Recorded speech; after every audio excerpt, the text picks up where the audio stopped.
আসসালামু আলাইকুম সবাইকে। আপনারা সবাই কেমন আছেন? আলহামদুলিল্লাহ আমি ভালো আছি। আজকে আমি সামুদ্রিক চিংড়ি মাছের একটি রেসিপি আপনাদের সাথে শেয়ার করছি। রেসিপিটি ভালো লেগে থাকলে আমার চ্যানেলটিকে সাবস্ক্রাইব করে আমার পাশে থাকবেন, লাইক, কমেন্ট, শেয়ার করবেন।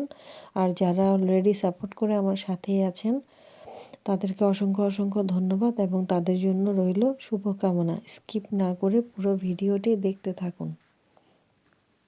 এখানে আমি 1 কেজি পরিমাণ চিংড়ি নিয়েছি, খোসা ছাড়িয়ে ভালোভাবে পরিষ্কার করে নিয়েছি হলুদ লবণ দিয়ে।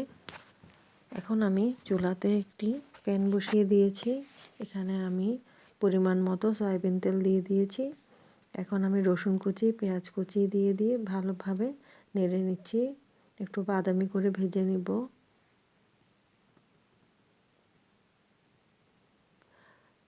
দেখতে পাচ্ছেন চিংড়িগুলোকে আমি একটি প্লাস্টিক স্ট্রেনারে রেখেছি পানি ঝরিয়ে নেওয়ার জন্য।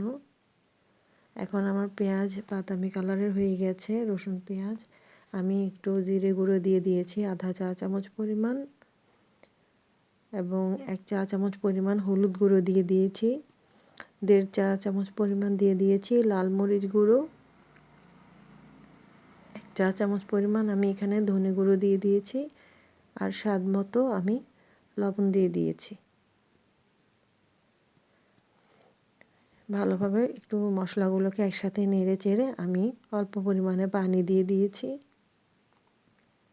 বেশি পানি আমি এই রান্নাতে ব্যবহার করব না, মাছ থেকে পানি অলরেডি বের হয়ে যাবে। তাছাড়া আমি টমেটো ব্যবহার করব, তার জন্য পানি বের হবে অনেক, তার পানি দেওয়া যাবে না এক্সট্রা কোনো।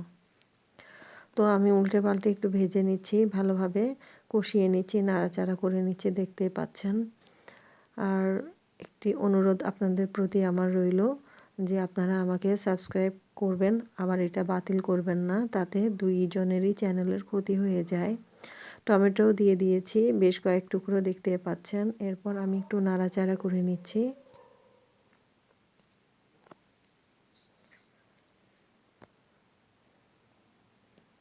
আপনাদের সাপোর্টের কারণে আমার এত দূর আসা, আমি এগিয়ে এসেছি শুধু আপনাদের সহযোগিতার কারণেই। তো আপনারা আমাকে সাপোর্ট দিয়ে যাবেন এভাবে। এখন আমি কয়েকটা কাঁচামরিচ 2 টুকরো করে দিয়ে দিয়েছি, আর একটু ভালোভাবে নাড়াচাড়া করে নিচ্ছি, ভেজে নিচ্ছি। তো আমি ঢাকা দিয়ে একটু কষিয়ে নিয়েছি, দেখতেই পাচ্ছেন। আবার আমি নাড়াচাড়া করে দিচ্ছি, এপিঠ ওপিঠ ভালোভাবে নাড়াচাড়া করে দিচ্ছি। এই দিকে আমি একটা কাপে আধা কাপ পরিমাণ পানি নিয়েছি। এখানে আমি 1 চা চামচ পরিমাণ কর্নফ্লাওয়ার দিয়ে দিয়েছি। আমি মিশিয়ে নিচ্ছি পানির সাথে।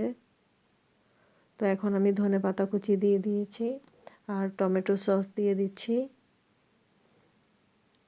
1 টেবিল চামচ পরিমাণ দিয়ে দিয়েছিলাম টমেটো সস, আর এখন আমি কর্নফ্লাওয়ার দিয়ে দিলাম, দিয়ে ভালোভাবে নাড়াচাড়া করে নিচ্ছি। এটি পোলাওয়ের সাথে খেতে অনেক ভালো লাগে, আবার ফ্রাইড রাইসের সাথেও কিন্তু এটা যায়, সাদা ভাতের সাথেও খাওয়া যায়। তো আপনারা এটি এই শীতে তৈরি করে খাবেন, গরমকাল বলে শীতকাল বলে কোনো কথা নয়, সব সময় এটি খাওয়া যায়, খেতে অনেক মজা লাগে। একটি ডিফারেন্ট একটি চিংড়ির রেসিপি আপনাদের সাথে শেয়ার করলাম। তো রেসিপিটি ভালো লেগে থাকলে আমার